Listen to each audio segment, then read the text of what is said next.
In this video, I want to go on to talk about a very important part of finding the derivatives of implicitly defined functions, and that is finding how we find the second derivative of an implicitly defined function.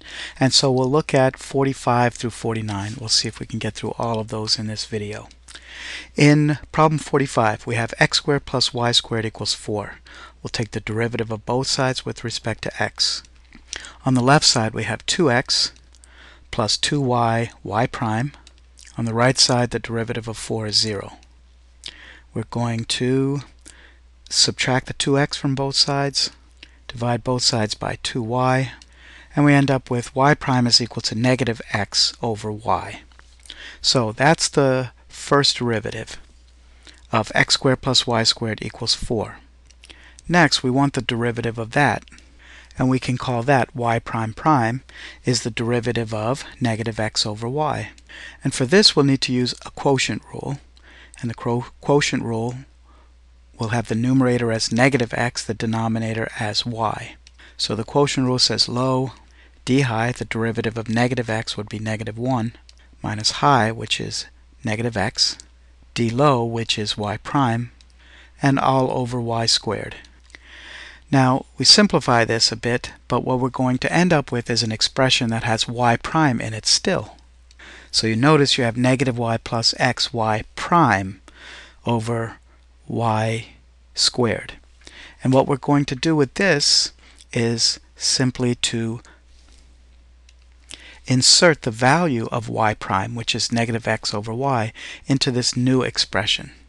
And so we have negative y plus x times y prime, but we know that y prime is negative x over y, and that's all divided by y squared.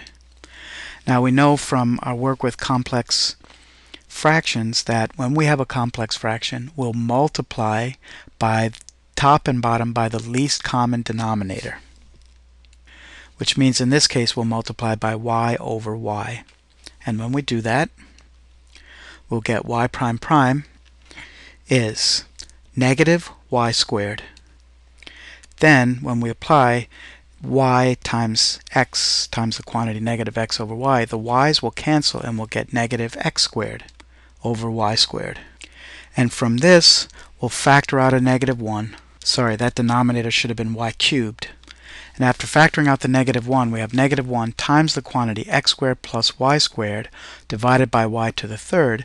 But going back to the original definition of the problem, we know that x squared plus y squared is 4, and so we can substitute 4 for x squared plus y squared in the end, and we simply end up with the second derivative being negative 4 over y cubed. And so that does it for this. Now I'm going to scroll down and take a look at x squared minus y squared is 36. So we'll begin 47 with x squared minus y squared is 36, and if you knew your conic sections, this would be a hyperbola that is centered at the origin, that opens up along the x-axis, and the vertices would be at 0, 6 and 0, negative 6. But we'll go on and find the second derivative of this function. We'll start by taking the derivative of both sides with respect to x, and that leaves us 2x minus 2y, y prime is equal to 0. Simplify, and we simply get y prime is equal to x over y. With a circle, another conic section, you remember that the derivative is negative x over y, and here it is just x over y. So now we'll find the derivative of the derivative by taking the derivative with respect to x of the quotient x over y. We'll use the quotient rule. Low d high is 1, minus high d low is y prime, and all over low squared. We simplify, we have y minus x y prime over y squared.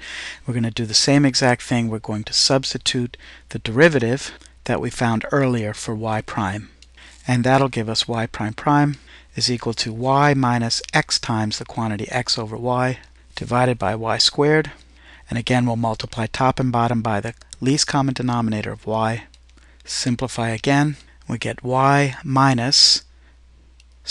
squared minus x squared over y cubed. We factor out the negative 1, replace with the original, and we're done.